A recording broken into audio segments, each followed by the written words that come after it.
Good evening. This is Orson Welles. I'm very happy I am to be back in the United States and back on the Columbia Network, even for so short a visit as this one. Back with old friends like Johnny Dietz, who's tonight's director, and Bernard Herrmann. The Mercury Theater presented tonight's radio play for the first time last year. We came right out then and hailed it as a classic of the medium. Nobody argued the point. A lot of people asked us to do it again, so it's gratifying to get the chance now.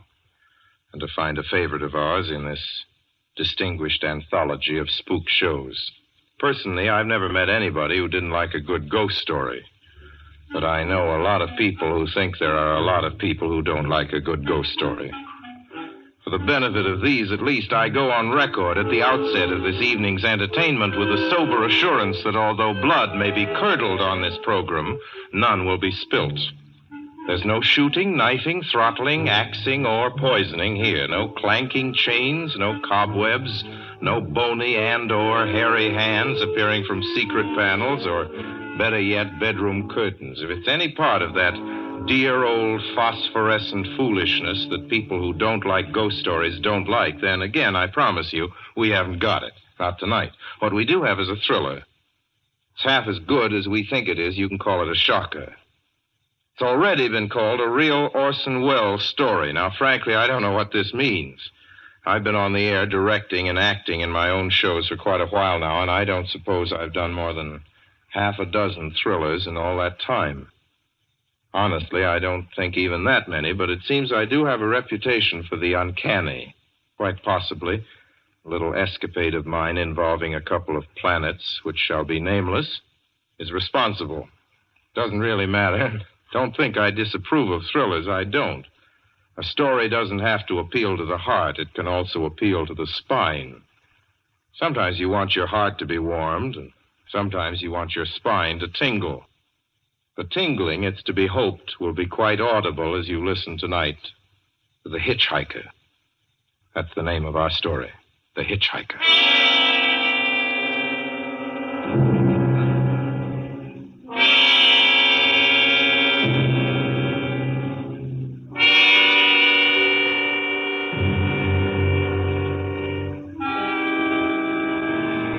I'm in an auto camp on Route 66, just west of Gallup, New Mexico. If I tell it, perhaps it'll help me. Keep me from going crazy. I gotta tell this quickly. I'm not crazy now. I feel perfectly well, except that I'm running a slight temperature. My name is Ronald Adams. I'm 36 years of age, unmarried, tall, dark, with a black mustache. I drive a 1940 Buick, license number 6Y175189. I was born in Brooklyn. All this I know. I know that I'm at this moment perfectly sane. That it's not me who's gone mad. It's something else. Something utterly beyond my control. I've got to speak quickly. At any minute, the link may break. This may be the last thing I ever tell on Earth. The last night I ever see the stars. 6 days ago, I left Brooklyn to drive to California. Goodbye, son. Good luck to you, my boy. Goodbye, Mother. Here, give me a kiss, and I'll go. I'll come out with you to the car. Oh, no, it's raining. Stay here at the door. Hey, what's this? Tears? I thought you'd promised me you wouldn't cry. Oh, I know, dear. I'm sorry. But I do hate to see you go. I'll be back. It'll only be on the coast 3 months. Oh, it isn't that. It's just the trip. Ronald, I wish you weren't driving. Oh, Mother, there you go again. People do it every day. I know, but you'll be careful, won't you? Promise me you'll be extra careful. Don't fall asleep or drive fast or pick up any strangers on the road. Oh, gosh. I think I was still 17 here, you told me. Oh. And why? I mean, as soon as you get to Hollywood, won't you, son? Of course I will. Don't you worry. There's nothing going to happen. It's just 8 days of perfectly simple driving on smooth, decent, civilized roads with a hot dog or a hamburger stand every 10 miles.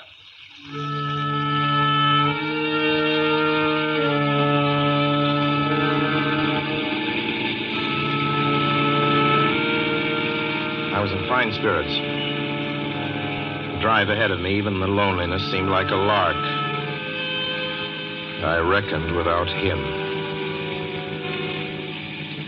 Crossing Brooklyn Bridge that morning in the rain, I saw a man leaning against the cables. He seemed to be waiting for a lift. There were spots of fresh rain on his shoulders. He was carrying a cheap overnight bag in one hand. He was thin, nondescript, with a cap pulled down over his eyes. I would have forgotten him completely, except that just an hour later, while crossing the Pulaski Skyway over the Jersey Flats, I saw him again. At least, he looked like the same person. He was standing now with one thumb pointing west. I couldn't figure out how he got there, but I thought probably one of those fast trucks had picked him up, beaten me to the Skyway, and let him off. I didn't stop for him. Then late that night,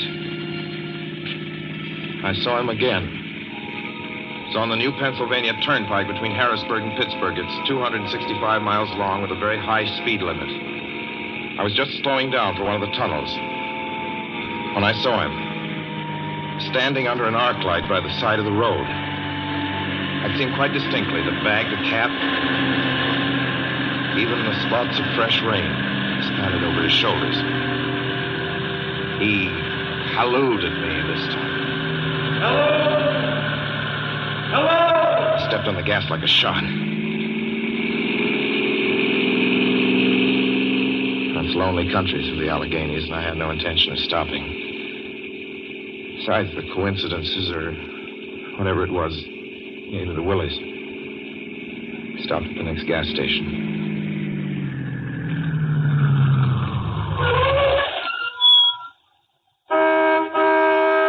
Yes, sir.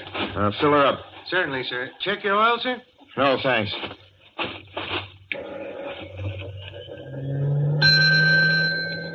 Nice night, isn't it? Yes. It hasn't been raining here recently, has it? Not a drop of rain all week. Oh? I suppose that doesn't done your business any harm. Oh, people drive through here all kinds of weather. Mostly business, you know. There aren't many pleasure cars out on the turnpike this season of the year. I suppose not. What about hitchhikers? Hitchhikers here? What's the matter? Don't you ever see any? Not much. If we did, it'd be a sight for sore eyes. Why?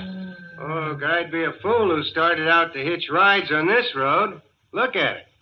Then, you've never seen anybody? No. Maybe they get the lift before the turnpike starts. I mean, you know, just before the toll house. But then it'd be a mighty long ride. Most cars wouldn't want to pick up a guy for that long a ride. And you know, this is pretty lonesome country here. Mountains and woods. You ain't seen anybody like that, have you? No. Oh, no, not at all. I was just a technical question. I see. Well, that'll be just $1.49 with the tax. The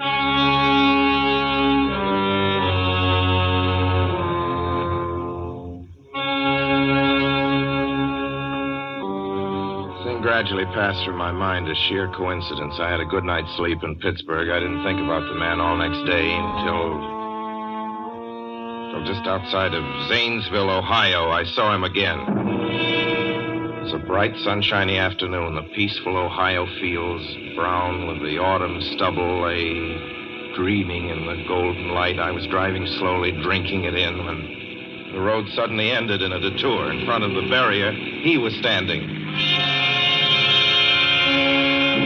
Now, let me explain about his appearance before I go on. I repeat, there was nothing sinister about him. He was as drab as a mud fence, nor was his attitude menacing. He merely stood there, waiting, almost drooping a little, the cheap overnight bag in his hand. He looked as though he'd been waiting there for hours. And he looked up. He hailed me. He started to walk forward. Hello? Hello? Hello? No, not just now. Sorry. Going to California? No, not today. The other way, going to New York. Sorry.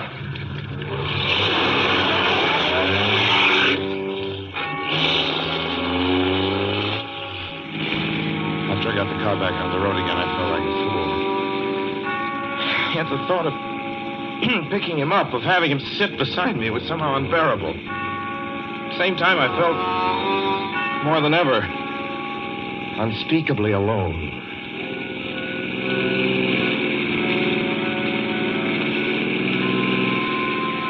Hour after hour went by. Fields, the towns ticked off one by one. The light changed. I knew now that I was going to see him again. And though I dreaded the sight, I caught myself searching the side of the road, waiting for him to appear.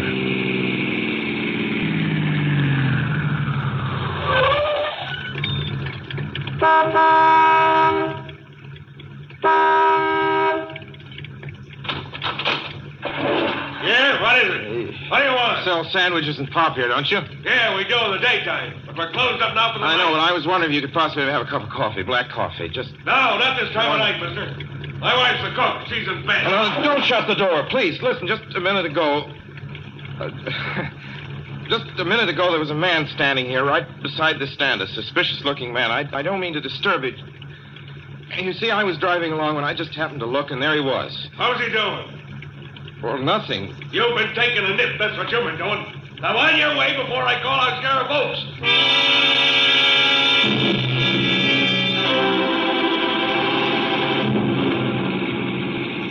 I got into the car again and drove on slowly. I was beginning to hate the car. If I could have found a place to stop, to rest a little. I was in the Ozark Mountains of Missouri now. A few resort places there were closed, only an occasional log cabin, seemingly deserted. That's all that broke the monotony of the wild, wooded landscape. I had seen him at that roadside stand. I knew I'd see him again. Maybe at the next turn of the road. I knew that when I saw him next, I would run him down.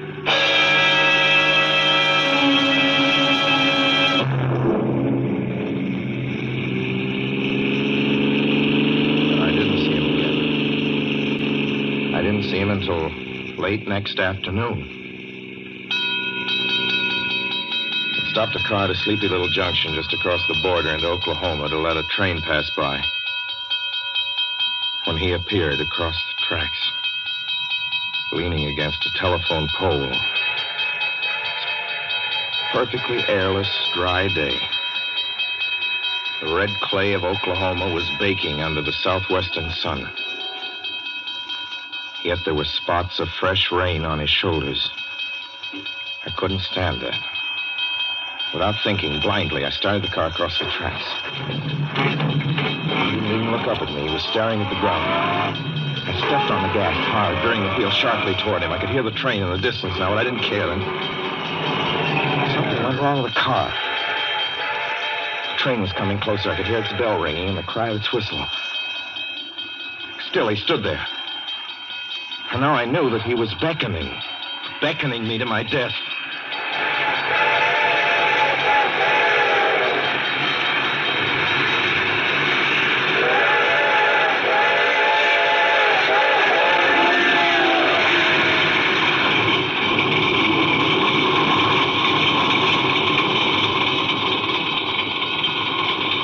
No. I frustrated him that time.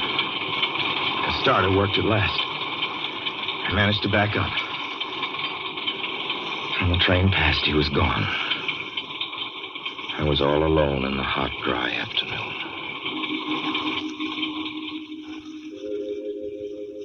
After that, I knew I had to do something. I didn't know who this man was or what he wanted of me. I only knew that from now on, I mustn't let myself alone on the road for 1 minute.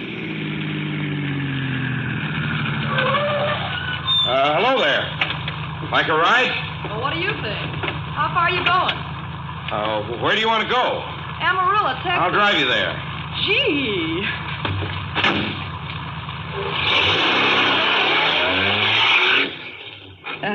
You mind if I take off my shoes? My dogs are killing me. Go right ahead. Oh, gee, what a break this is. Hitch-hike much? Sure, only it's tough sometimes in these great open spaces to get the break. I should think it would be, though I'll bet you get a good pickup in a fast car. If you did, you could get places faster than, say, another person in another car, couldn't you? I don't get you. Well, take me, for instance. Suppose I'm driving across the country, say, at a nice, steady clip, about 45 miles an hour. Couldn't a girl like you just standing beside the road waiting for a lift beat me to town, or any town, provided she got picked up every time in a car doing from 65 to 70 miles an hour? I don't know. What difference does it make? Oh, no difference. It's just a crazy idea I had sitting here in the car. Imagine spending your time in a swell car thinking of things like that. What would you do instead? What would I do? If I was a good-looking fella like yourself, why, I just enjoy myself every minute of the time. I'd sit back and relax. And if I saw a good-looking girl along the side of the road... Hey, look out! Did you see him? See who? A man standing beside the barbed wire fence. I didn't see anybody. There wasn't nothing but a bunch of cows and a wire fence. No? What'd you think you was doing? Trying to run into the barbed wire There's a man fence? there, I tell you. A thin gray man with an overnight bag in his hand. And I was trying to run him down. Run him down? You mean kill him? Say you didn't see him back there? You sure? I didn't see a soul. As far as that's Watch concerned... for him the next time and keep watching. Keep your eyes peeled on the road. He'll turn up again. Maybe any minute now. There! Look there!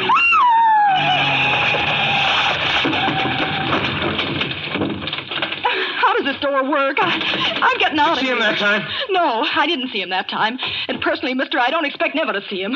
All I want to do is go on living. I don't see how I will very long, driving with you. Oh, I'm sorry. I don't know what came over me, but please don't go. So if you'll excuse me... You can't go. Listen, how would you like to go to California? I'll drive you to California. Seeing pink elephants all the way? No, thanks. Thanks just the same. Listen, please, just 1 minute, please. You know what I think you need, big boy? Not a girlfriend. Just a good dose of sleep. Please. There. I got it now. No, you can't go. Please, come Your back. hands off me. Do you hear? Leave your hands off.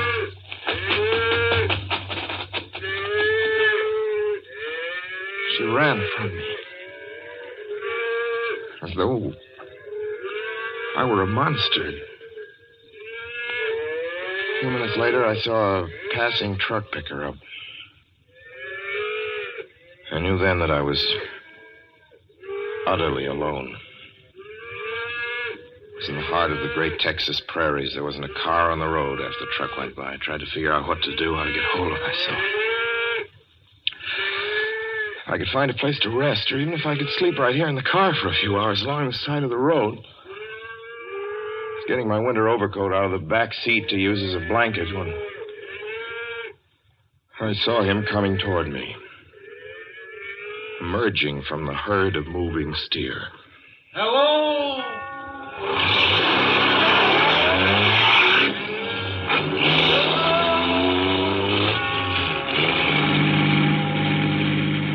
Maybe I should have spoken to him then. Fought it out then and there.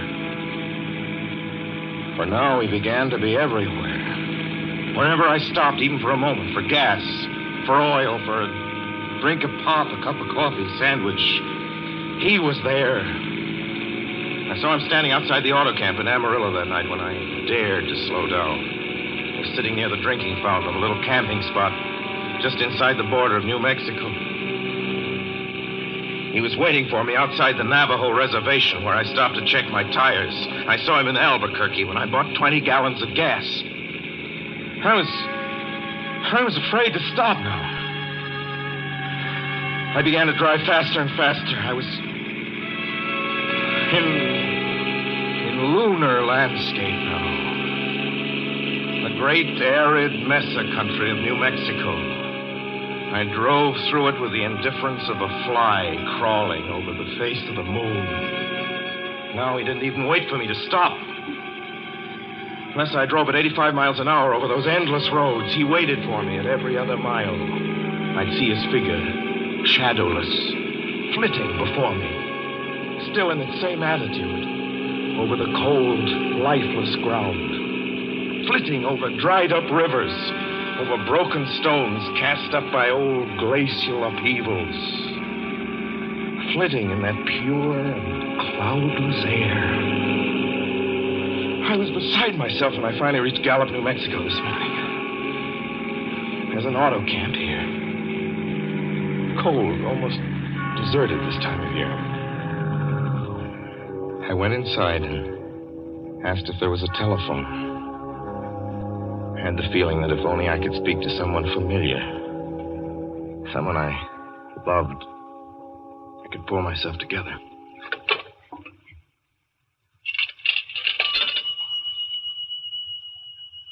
Your call, please. Long distance. Long distance, certainly.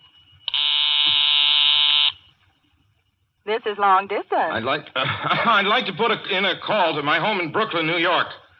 I'm Ronald Adams. The number is Beechwood 200828. Certainly, I will try to get it for you. Albuquerque. New York for Gallup. New York. Gallup, New Mexico, calling Beechwood 20828. I'd read somewhere that love could banish demons. It's the middle of the morning. I knew Mother would be home. I pictured her tall and white-haired in her crisp house dress, going about her tasks. Be enough, I thought, just to hear the even calmness of her voice. Will you please deposit $3.85 for the first 3 minutes? When you have deposited $1.50, will you wait until I have collected the money?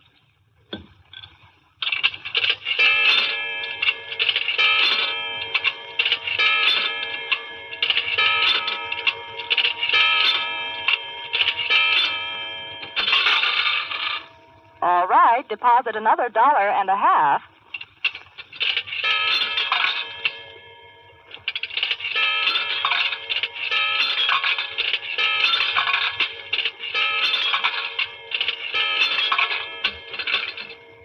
Will you please deposit the remaining 85 cents?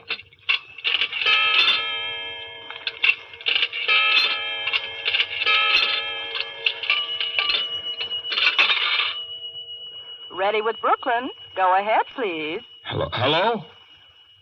Mrs. Adams' residence. Hello, Mother? This is Mrs. Adams' residence. Who is it you wish to speak to, please? What? Who's this? This is Mrs. Whinney. Mrs. Whinney? I don't know any Mrs. Whinney. Is this Beechwood 20828? Yes? Where's my mother? Where's Mrs. Adams? Mrs. Adams is not at home. She's still in the hospital. The hospital? Yes.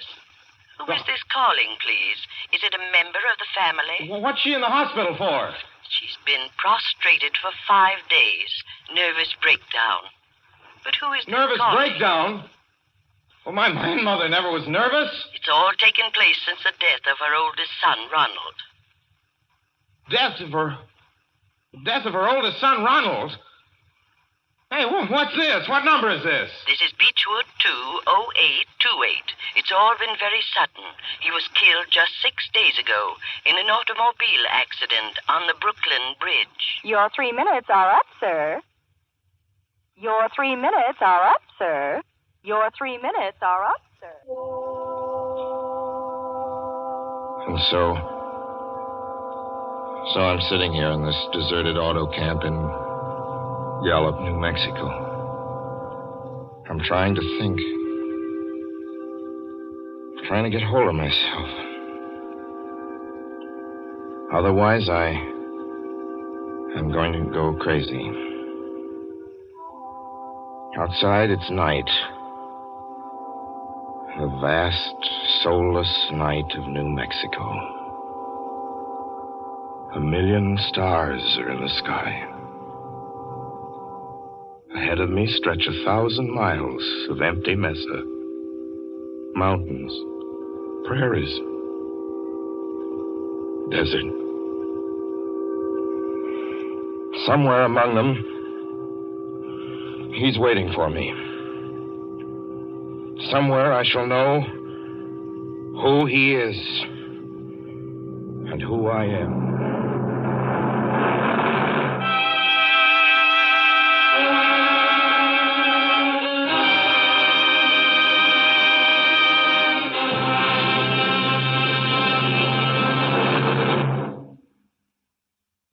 ends The Hitch-Hiker, and to Orson Welles our considerable thanks for his playing of the title role. Mr. Welles? Help wanted. Men, women, and children. Nature of work, hard, monotonous, back-breaking labor. Hours, 75 a week minimum. Pay, few cents an hour. Added inducement, 2 meals a day, including several ounces of bad bread and a cup of thin soup. Don't delay. Apply at once. How'd you respond to a want ad like that, Mr. and Mrs. American working man and woman? You'd laugh, wouldn't you, and throw the paper in the trash basket. Dismiss the whole advertisement as some kind of a joke, but believe me, it's no joke. It's a simple statement of the working conditions that exist today in Nazi Germany and the conquered countries under Nazi rule. It's also an exact statement of the working conditions that will be imposed on you and every member of your family if the Nazis win this war. You yourself personally can stop them from winning, as you know. You don't have to give up your well-paid job to do it. You needn't have to be a soldier or a sailor or an airman or a nurse or a war worker to ensure American victory. Uncle Sam doesn't ask plain, ordinary, hard-working citizens like you to give him anything. All he does ask very seriously and very urgently is that you loan him 10 cents out of every dollar you make. That's all there is to it. Lend Uncle Sam a dime to win this war, and he'll pay you back with interest when he's won it. The easiest, most convenient way to lend him these dimes is to enroll in the payroll savings plan. Just tell your boss to deduct 10 cents from every dollar he pays you and lend it to Uncle Sam in your name. Sign up for this simple savings plan today, and when victory comes, you'll have war bonds in your pockets instead of Axis bonds on your wrists. Suspense will be heard again 2 weeks from tonight. Next Wednesday night, September 9th, the Columbia Broadcasting System will present over many of these stations at 9:30 p.m. Eastern Wartime an address by W. Averill Harriman, the United States Lend-Lease Administrator in London.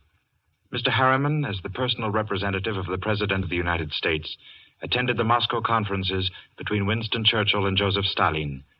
Next Wednesday's broadcast will be Mr. Harriman's first public address since his return to this country. Suspense is produced and directed by William Spear. John Dietz was our guest director this evening. Tonight's radio drama was written by Lucille Fletcher. The original score was by Bernard Herrmann.